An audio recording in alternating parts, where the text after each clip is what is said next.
Howdy, folks, and welcome to Saddle Sixgun. If you're settling in for a good old-fashioned story, you've come to the right place. We're fixin' to spin a yarn that might just pluck at those heartstrings a bit, especially for those of you who've seen a few decades come and go, like me. We're talking about folks who've weathered some storms, know the taste of hard work, and still got a soft spot for the underdog. So, grab your coffee, pull up a chair, and let's get started. I reckon this one might just stay with you for a while. Now, before we get too deep into this tale, why don't you hit that like button? And if you're new around here, consider subscribing to Saddle Sixgun. We've got plenty more stories just like this one coming your way, tales of the West, where grit and grace meet head-on. He hadn't eaten a bite in 2 days. Can you imagine the gnawing hunger? She hadn't shed a tear in 3. Now, that's a long time to hold back the pain, ain't it? The sheriff, well, he was after justice, or what he thought was justice, anyway. And the town, they were looking for a spectacle, something to break up the monotony of their days. But the rancher, he saw something different. He saw a young boy who, even with chains binding him, wouldn't let go of hope. He kept reaching for something better. The auction block, it stood there crooked on the back of a flatbed cart, a testament to broken dreams and faded glory. That splintered wood was stained with dust and maybe even a little bit of pride that had long gone sour. Half the town of Grayson gathered that morning in the town square, their faces tight with anticipation, their eyes hungry for something. Maybe they were hoping to witness a fall from grace. Some folks came to mock the boy, to spit on him, maybe. Some even came with coins jangling in their pockets, thinking they could buy themselves a lesson in life. The sheriff, he stood tall on that makeshift platform, his hand resting on his gun belt, his chin held high like he was judge, jury, and the self-appointed shepherd of righteousness. Now, you ever met folks like that? They always think they know best. But beside him wasn't some hardened criminal. It was a boy, maybe 9, maybe 10 years old. Barefoot, his ribs sticking out through a torn cotton shirt. His brown hair was matted with sweat and grime. Dirt was smeared across his cheeks like bruises, bruises he never had a chance to wash away. And his wrists, they were bound with those cold, rusted iron cuffs that had no place on a child, not at all. Now, what do you think of that? Now, if you're enjoying this story so far, give that like button another click. And don't forget to subscribe to Saddle Sixgun, so you don't miss out on any of our future tales. We're always glad to have you along for the ride. But what really stopped everyone in their tracks, what made the murmurs hush for just a single breath, wasn't the boy's appearance. It was the bundle he was clutching so tight to his chest, all swaddled up in a ripped feed sack. It was a baby. She couldn't have been more than a few months old, her head covered in soft, dark curls. Her eyes were closed against the wind, either too tired or too weak to protest. And her little arm dangled free, just limp. Seeing a child carrying a child, that's enough to stop anyone in their tracks, I think. "Name's Tommy," the sheriff called out, not even both Aaron, to ask if it was true. "Caught stealing from Mrs. Dolly's pantry last night. Half a loaf of bread, slice of salted ham, and an onion." Well, now, a little laughter rippled through the crowd. A boy stealing an onion seemed to strike some of them as funny, but Tommy didn't flinch. He just tightened his grip on that baby, angling his body to shield her from the wind. He was doing what any of us would have done, protecting the weak. It was for his sister, the sheriff continued, spitting off the side of the wagon. "We'll see if that holds up. Either way, we don't tolerate thievery in Grayson." The town council agreed. Boys old enough to be punished like a man. Punished. That was the word they used. Now, there'd been no trial, no questions asked, just a crowd and a hammer and a rule that said orphans didn't count for much. Sad truth, ain't it? They couldn't jail him, he was too young. They couldn't hang him, not without gettin' backlash from the circuit judge. But there was one thing the town loved as much as order spectacle. So, the sheriff took bids. "Auction starts at $1, he called. "You buy his debt. You take him home, feed him, work him till he's paid what he owes. Girl comes with him." Tommy didn't speak a word. His face was stiff with defiance, but his knees were shaken beneath him. He just held that baby closer. From the crowd, a merchant raised his hand. $2, he said, smirking. "Looks like he can carry a sack of beans." "3, said another man. "I'll put him in the barn with the goats." 5. 6. Each voice stacked heavier on the boy's shoulders. The sheriff called out the numbers like a barker pushin' whiskey at a tent revival. The weight of the world keeps piling on, doesn't it? 7. Do I hear 8? Then, from the edge of the square, a voice cut clean through the noise. 10. The bidding stopped, and heads turned. The sheriff lowered the gavel, scanning for the source.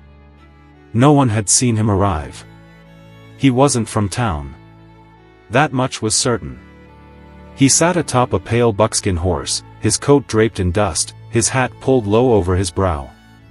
Now, we're halfway through this story, so how about another click on that like button?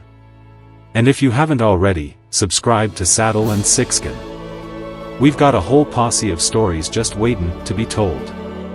Now, let's get back to it, shall we?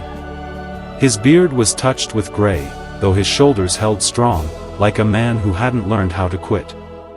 A rifle was strapped to the saddle, but it remained untouched. His eyes were fixed only on the boy. "I said 10, he repeated, louder this time. "Name?" the sheriff barked. "Marshall Rigg." He dismounted slowly, his boots heavy on the packed dirt. Someone in the crowd whispered, "Rigg from South Ridge."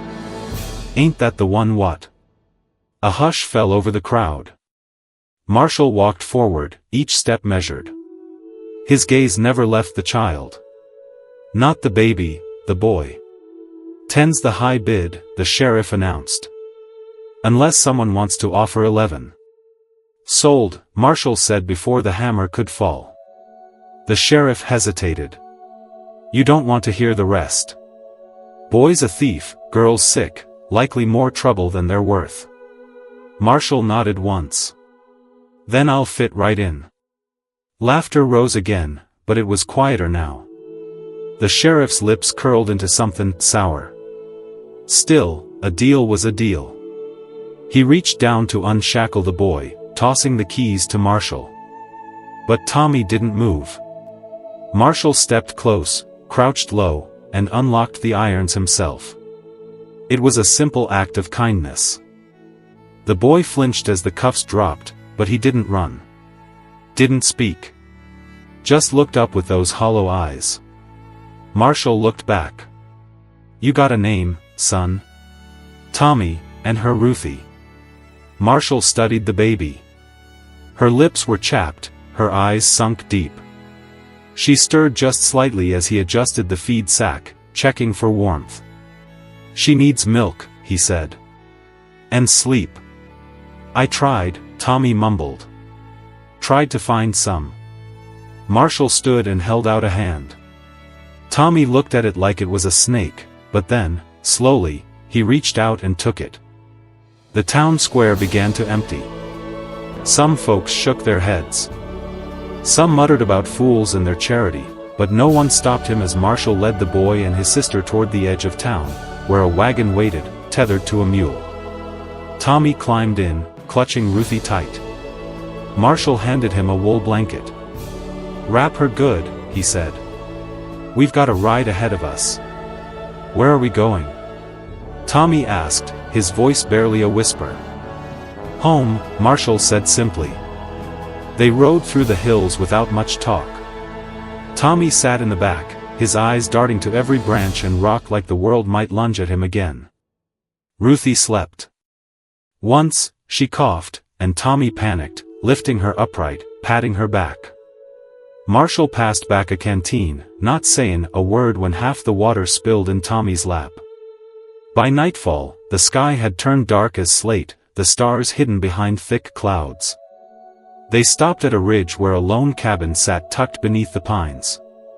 The place wasn't big, but it was sturdy. Smoke curled from the chimney. Marshall didn't ask. He just lifted Ruthie into his arms and carried her inside. Tommy followed close, his hands twitching like he didn't know whether to fight or flee. Inside, the warmth hit them fast. A fire crackled. The floor was swept. A table stood in the center with 2 chairs. Neither looked used much. Marshall set Ruthie in a cradle. It creaked gently beneath her weight. He ladled soup from a pot, poured it into 2 bowls, and set them on the table. Tommy stared at the food like it might vanish. "Eat," Marshall said. "Ain't poisoned." Tommy obeyed, his spoon trembling in his fingers. He didn't look up until the bowl was nearly empty. "She's sick," he said finally. "Been coughin' since the storm." "I'll fetch a doctor," Marshall said. "Come dawn." Tommy's lip quivered. They didn't want her.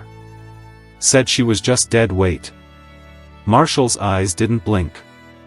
"Then it's good I'm not them."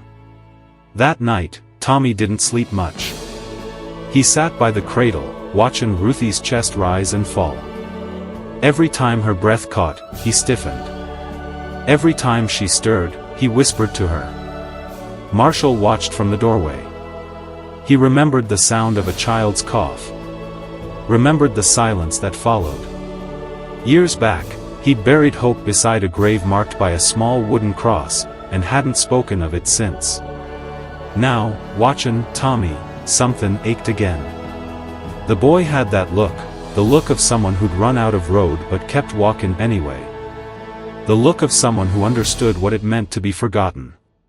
Marshall stepped back into the hall, pulled a faded quilt from the shelf, and laid it gently over Tommy's shoulders. By morning, the girl was worse. She wheezed softly, her skin pale, her lips blue. Marshall hitched the mule and rode into town alone. He returned an hour later with a doctor and 2 small glass bottles. The doctor didn't ask questions. He'd seen Marshall once before, years back when a different child had been sick. Now, he worked fast. "Keep her warm," he told Marshall. "1 drop every hour. If she makes it through the night, she'll likely pull through." Tommy didn't ask what happened if she didn't. By sundown, the wind had picked up again. Clouds rolled low. Inside, the fire roared. Tommy sat by Ruthie's side, counting the seconds between her breaths. Marshall carved wood in the corner, quiet, steady. "You ain't goin' to send us back?" Tommy asked suddenly. Marshall paused, knife still in hand. "No, even if she..." His voice cracked. "Even then." The night dragged slow as molasses, but it wasn't sleep that blanketed the cabin. It was silence. A heavy waitin', the kind of hush that comes before the world decides whether to keep spinning or stop altogether. Ruthie wheezed in her sleep, her chest risin', too slow, fallin', too shallow. Tommy sat rigid beside her, his back hunched and his eyes dry. He hadn't cried, not once. But the set of his jaw, the way his small fists clenched into the wool blanket, they spoke louder than tears ever could. Marshall sat at the edge of the hearth, his legs stretched toward the fire, one boot tapping, slow against the floor. He didn't look at the boy, didn't say much, but every so often he'd glance toward the cradle, check in, for breath. When Ruthie stirred a tiny twitch, a faint cough, Tommy leaned closer, holding his breath until hers resumed. Then he'd whisper something low, something Marshall couldn't hear, but understood all the same. A plea, a promise, the sound of a boy who had nothing left but a sister and refused to let go. By midnight, the wind had turned sharp, scrapping branches against the windows like claws. The fire popped and spat embers, casting brief shadows across the wooden walls. Tommy still hadn't moved. Marshall rose quietly, stepped across the room, and laid a second quilt across the boy's shoulders. Tommy didn't flinch. He didn't even acknowledge it. His eyes were locked on Ruthie, his whole body willin' her to keep breathin'. Marshall stood there a moment longer, then moved back to his chair. He reached for his carving knife again, drawing a thin block of cedar from the basket at his feet. His hands moved slow, methodical, shaving away layers of wood. He wasn't sure what he was carving yet, maybe a bird, maybe a horse, something small, something solid, something that could fit into a child's palm and not fall apart. By dawn, Ruthie's wheezing had softened, not gone, but quieter. Her lips no longer looked blue. Her fingers twitched in her sleep. Tommy finally let out a breath that didn't shake. He didn't smile, he was too scared to, but something in his face softened just a little. Marshall brewed coffee in the old percolator, its hiss filling the cabin with the smell of warmth. He poured himself a mug, then filled a chipped cup with warm milk and brought it to Tommy. "She'll wake soon," Marshall said. Tommy blinked as if the word startled him. He took the cup with both hands, still careful not to jostle the cradle. "Thank you," he murmured, his voice rough from too many silent nights. Marshall just nodded. Well, there you have it, folks. A tale of hardship, kindness, and the unbreakable bond of family. I hope you enjoyed it as much as I enjoyed telling it. Before you head off, don't forget to give that like button a final click, and if you haven't already, subscribe to Saddle Sixgun for more stories from the heart of the West. And feel free to let us know what you think about the story in the comments. Thanks for watching. They ate oatmeal that morning, plain but hot. Tommy ate slowly, his eyes flicking to Ruthie every few seconds. When she finally stirred, letting out a soft moan and blinking heavy eyes, Tommy nearly dropped his spoon. He lunged for her, whispering her name over and over, kissing her tiny forehead with trembling lips. Marshall watched, his expression unreadable. "She's okay," Tommy whispered as if saying it out loud might break the spell. "She's really okay." Marshall didn't say she wasn't out of danger yet. He just reached across the table and passed the boy a clean cloth. The days that followed settled into a rhythm. Mornings were cold but bright. Marshall rose early, fed the mule, chopped wood, and came inside with arms full of pine. Tommy helped where he could, fetching water from the pump, feeding chickens that clucked louder than a Sunday sermon. He watched Marshall like a hawk, mimicking how he held tools, how he moved quiet through the brush, how he tied knots and checked traps. But Ruthie, she stayed inside. She was better now, not well, but better. She ate more, cried less, even smiled once when Marshall made a face behind Tommy's back. Her cough came and went, but color had returned to her cheeks. Marshall made her a cradle out of old cherry wood, sanding it smooth and carving tiny stars into the headboard. Tommy helped him polish it, working his fingers raw until it gleamed like firelight. Each evening, Marshall cooked while Tommy read from the only book he knew, an old tattered Bible missing half its cover and 3 pages from Psalms. He didn't read well, stumbling over big words, but Marshall never corrected him. He just listened, sometimes nodding, sometimes staring into the flames like he was chasing thoughts he couldn't catch. One night, as Tommy closed the book and tucked it beneath his cot, he turned to Marshall. "Do you think God forgot about us?" Marshall didn't answer right away. He set his coffee down and leaned back in the chair, his fingers steepled. "No," he said finally. "But I reckon sometimes he lets us find each other, even when it's hard." Tommy nodded slowly, like he wanted to believe it but wasn't sure if he could. Then he crawled under the blanket and slept hard for the first time without waking. Word traveled fast in a town like Grayson. By the end of the week, folks knew where the boy had gone, knew who took him in, knew the girl was still breathing. Some scoffed, said it was a fool's errand. Others watched the ridge with weary eyes, wondering if Marshall Rigg had finally cracked after all these years. But one man did more than wonder. His name was Cord Alton, and he had a badge now. He hadn't earned it, just inherited it when the last deputy got drunk and rode into a ravine. Cord was mean in a quiet way, the kind of man who remembered slights, counted debts, and hated being ignored. He'd bid on the boy too, had plans to use him for labor, maybe sell him again down the line. It wasn't about the child, it was about pride, and Marshal Rigg had outbid him. Cord didn't forget things like that. He rode up to the cabin one afternoon without warning, no letter, no notice, just dust on his boots and spite in his veins. Marshal saw him coming from the ridge and didn't bother hiding his frown. He stepped out onto the porch, arms crossed. "You lost?" Marshal asked. Cord dismounted, dusting off his coat like he owned the place. "Just doing my rounds," he said, checking up on the boy, making sure you're not harboring a pair of runaways. "They ain't runaways," Marshal said flatly. "Town sold 'em to me." "Sure did, but that don't mean they stay yours. Council's been talking. Some folks think you ain't fit to raise a child, let alone two." Marshal didn't blink. "I'm not raising them, I'm giving them a roof." Cord's lip curled. "You think that's enough? Better than what you'd give." That landed. Cord stepped closer, boots creaking against the porch boards. "You got no wife, no kin, no claim to that boy or the girl. Ain't natural."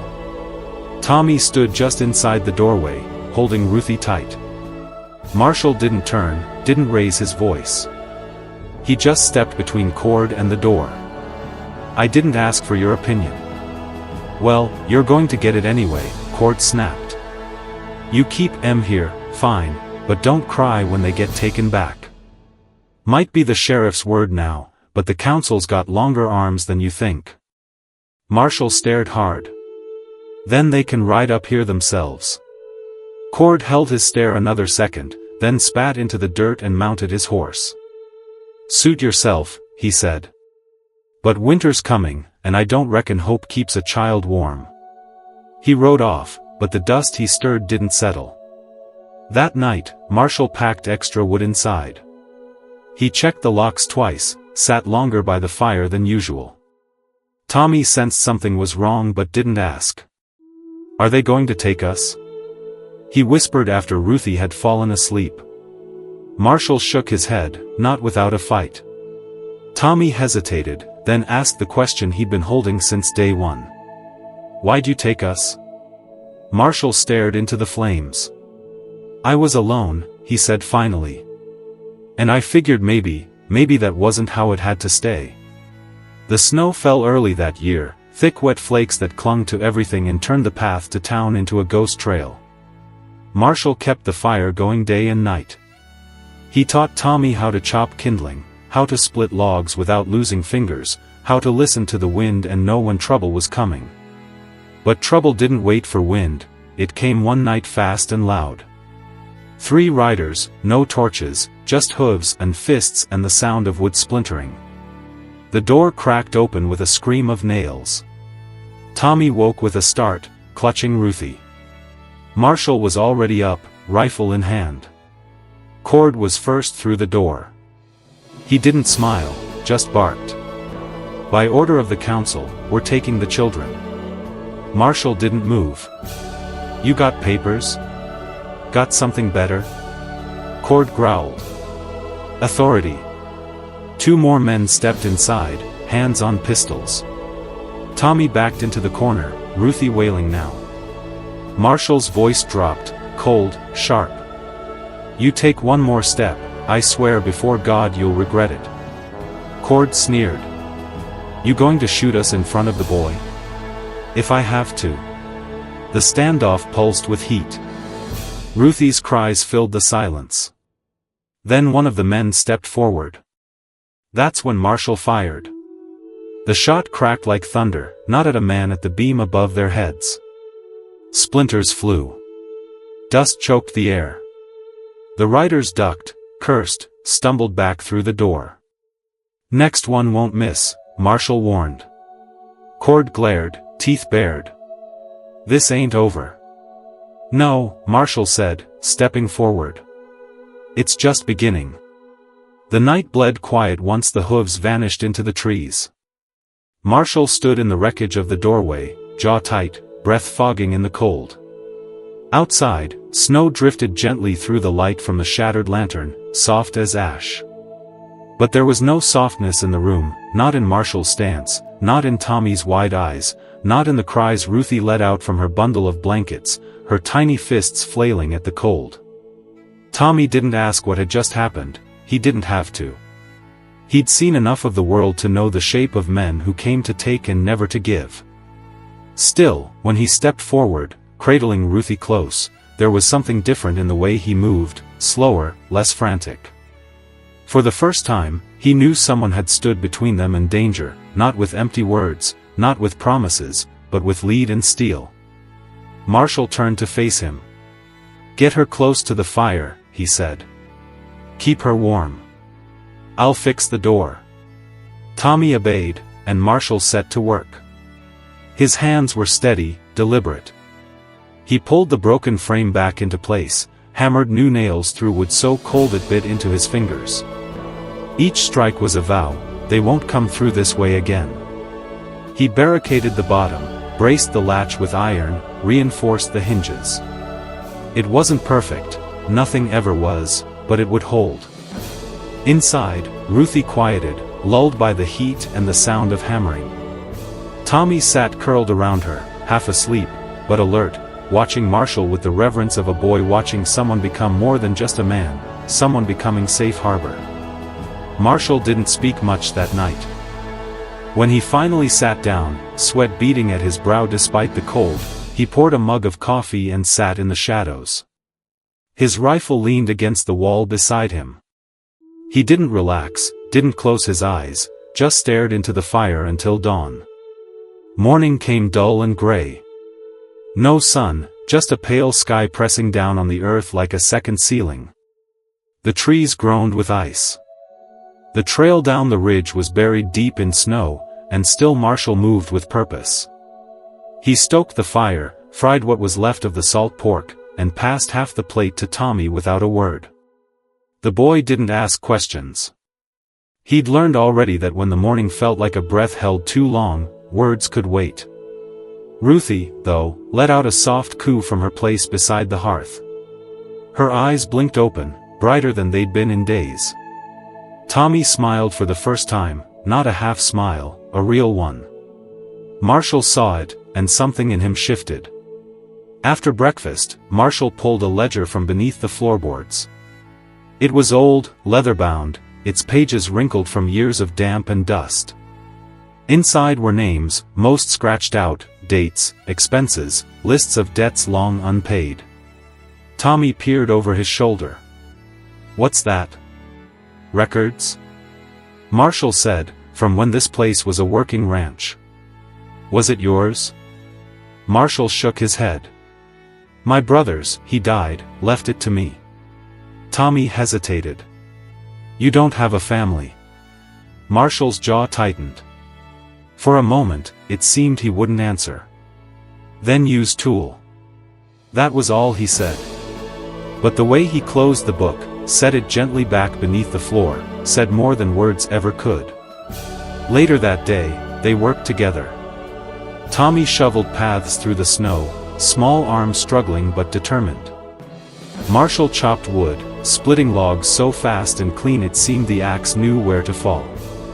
When the sun dipped low again, they returned inside with numb fingers and red cheeks. "Over dinner?" Tommy asked, "You ever think they'll come back?" Marshall nodded once. "They always do." "Then what'll we do?" Marshall looked at him hard. "Whatever we have to." Tommy didn't answer, but he held his spoon tighter, his jaw clenched like a boy trying to swallow more than soup. The next morning, the mail came, not delivered, just tossed at the foot of the trail, soaked in snow and dirt. Marshall found it when he went to check the traps. Inside a battered envelope folded 3 times and creased at the corners, was a single page to Mr. Rigg. "The Council of Grayson has decided that your recent behavior constitutes a breach of the social contract. You have no legal guardianship over the children in your care. Return them to the town by week's end. Failure to comply will result in legal action. Sincerely, Council Secretary, Office of Civil Order. Marshall read it twice, then folded it again and placed it in his coat. When he returned to the cabin, he didn't mention it. Tommy noticed anyway. "You're quiet," he said. "I'm thinking," Marshall replied. "About us." Marshall nodded. Are you going to send us back?" Marshall looked up, his eyes, hard as granite, softened just slightly. "No," he said. "I'm going to town." He rode alone that evening, left Tommy with a rifle, a pot of stew, and instructions not to open the door for anyone who didn't call his name. The boy nodded, clutching Ruthie and the weapon like lifelines. Marshall saddled his mule and rode down the ridge with the wind at his back and fury in his gut. He didn't stop at the sheriff's office. He went straight to the chapel. Pastor Ward was locking up when he arrived.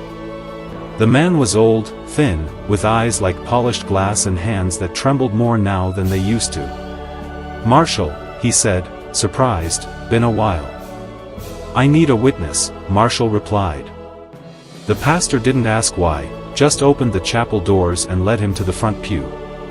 There, by candlelight, Marshall took out the letter, placed it on the altar, and said quietly, "I want to make it legal." Pastor Ward blinked. "You mean adoption?" Marshall nodded. "If that's what it takes, I'm not giving them back." Ward studied him. "You know this won't stop them." "I know," Marshall said, "but it'll slow them, and it'll show that someone's willing to stand up." The pastor sighed. "The boy, he's not yours." "He is now." "And the girl?" Marshall's voice faltered just once. "She reminds me of someone." The pastor understood. He nodded slowly, reached into a drawer, and pulled out a marriage register already yellowed with age. On the back were blank forms for guardianship intended for orphans placed by the church. He filled it out as best he could, using Marshall's dictation, Tommy's full name, Ruthie's, ages, circumstances. He paused at the line for relation to guardian. Marshall said, "Put, by the grace of God." He returned to the cabin well past midnight. Tommy was awake, rifle in hand, eyes fierce but steady. When he saw Marshall, he sagged with relief. "You're back. Told you I would be. Did you stop them?" Marshall nodded. "For now." He didn't show him the paper. He didn't need to. Instead, he walked over to the hearth, poured himself a mug of tea, and sat beside the cradle. Ruthie stirred in her sleep, letting out a soft sigh. Marshall watched her a long while. "She's stronger than she looks," he said. Tommy nodded. "She always has been." There was pride in his voice now, not fear, not worry, just pride. Marshall leaned back, his body aching from the ride, his heart sore from old wounds reopening. But he didn't mind, not tonight, because tonight there were 3 of them under that roof, and it wasn't just a cabin anymore, it was a home. But peace is a fragile thing. 2 days later, the sheriff came. He wasn't alone. Cord rode beside him, eyes gleaming. Behind them were 4 more men, all armed. They didn't knock, just dismounted and formed a line out front. Marshall saw them from the window. He turned to Tommy. "Take her into the root cellar." Tommy shook his head, but now the boy obeyed, clutching Ruthie tight, vanishing down the narrow trap door beneath the kitchen. Marshall waited until he heard the hatch close, then stepped outside, rifle across his back. The sheriff raised a hand. "We're here by council order." "You've got no claim," Marshall said. "We've got a judge's stamp," Cord sneered, "and a warrant." "Judge ain't here, but we are." Marshall's jaw flexed. "You planning to shoot me in front of a child?" "Don't have to," the sheriff said, "just need you to hand them over." "No." Cord smirked, "Didn't think you would." He stepped forward. That's when the shot rang out. Not from Marshall's rifle, from behind the cabin. A single warning shot fired into the air. The men scattered, confused, reaching for their guns, but no second shot came, just silence. Then a voice. "I wouldn't try it again." From the tree lean emerged a man, gray beard, long coat, rifle slung low and easy. Behind him, 3 more neighbors, homesteaders, folks who rarely spoke but always watched. One of them raised his hat to Marshall. "Heard there was trouble," he said. Marshall didn't smile, but his nod was slow and certain. "You heard right." Cord cursed under his breath. The sheriff looked around, saw the odd shift, and muttered, "Let's go." The riders turned tail again. This time, no threats, just dust. Marshall stood still long after they vanished. Only when the trees were quiet again did he open the cellar. Tommy peeked out, eyes wide. "Is it over?" Marshall reached down and pulled him up. "For now," he said. "But we're not alone anymore." Snow piled thick against the windows, a slow and steady siege that crept higher by the hour, muffling the world outside, but inside the cabin, the fire crackled warm and strong, casting a golden halo over everything it touched: wood grain, wool blankets, tired eyes, and soft hands. Ruthie slept in the cradle, breathing steady now, her cheeks pink from health and not fever. Tommy sat beside her with a whittled bird in his palm, tracing the grooves Marshall had carved into its wings. He hadn't spoken much since the sheriff left. Neither had Marshall. Words they'd both come to understand didn't fix the kind of problems that rode up with guns and warrants, but they did hold weight when used right, so they used them sparingly, with care. A nod here, a question there, a truth given only when it was ready to be heard. The morning after the standoff, Marshall made pancakes, not because there was much to celebrate. Flour was low, the eggs thin, but because sometimes a warm meal could do more than a sermon. Tommy's eyes widened when the plate hit the table, 3 golden discs stacked high, steam rising like a blessing. Marshall poured syrup from a bottle that hadn't been touched in months. No words, just the clink of forks and the soft sigh of comfort returned. After breakfast, Marshall pulled Tommy's coat from the peg and tossed it to him. "Bundle up," he said. "We got work." Tommy stiffened. "More snow?" "Always." He didn't ask more, he just obeyed, pulling on the coat, wrapping a scarf around his neck, and following Marshall out into the cold. They shoveled paths between the cabin and the barn, ice crunching beneath their boots. Marshall taught Tommy how to read the snow by how it settled, how to test a drift with his boot before stepping in, how to listen for the creak that warned of a roof about to give. When they reached the chicken coop, they found 2 hens frozen stiff. Tommy's face fell. "Didn't hear them?" he muttered. "Storms take the quiet ones first," Marshall said. "Doesn't mean you weren't listening." Tommy nodded, though it didn't ease the sting. They buried the birds in a shallow grave beneath a pine and moved on to the trough. Ice had sealed it thick. Tommy swung the hatchet with all he had, but it only chipped at the edges. Marshall stepped in, guiding the boy's grip, teaching him where to strike. "Like this," he said, "don't fight it, just follow the grain." The ice cracked on the 5th swing. Tommy grinned. By the time they returned to the cabin, their faces were red with cold and sweat, their hands sore, but alive. Ruthie was up, gurgling in her cradle. Tommy ran to her, pressing his face against hers, murmuring nonsense that made her laugh. Marshall watched them from the doorway, his expression unreadable. Something deep stirred in his chest, something he hadn't felt since before the grave was dug for his own daughter, not joy, not yet, but the whisper of its shadow, the ache of possibility. The next letter came wrapped in red wax. Delivered by hand, again left at the trailhead. Marshall read it at the table, Tommy watching him with the sharp eyes of a child who knew the weight of paper. "Mr. Rigg, you have ignored previous orders. The children are now classified as wards of the county. You are hereby summoned to a hearing to determine legal custody, date January 18th, location, Grayson Courthouse. Failure to appear will be considered admission of guilt. Signed, Council Secretary." Marshall folded the letter, slid it into the ledger, and stood. "What's it mean?" Tommy asked. Marshall answered without looking up.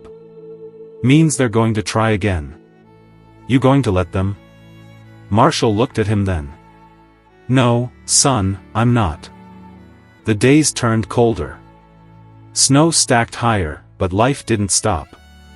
Marshall and Tommy built a smokehouse from scrap wood behind the barn, hung venison to cure, they fixed the coop, buried a fence post that had snapped clean in the freeze, and reinforced the storm shutters with timber salvaged from the fallen birch. Tommy learned to whittle better, his hands no longer clumsy. Marshall carved him a pocketknife from steel and taught him how to sharpen the blade without dulling the edge.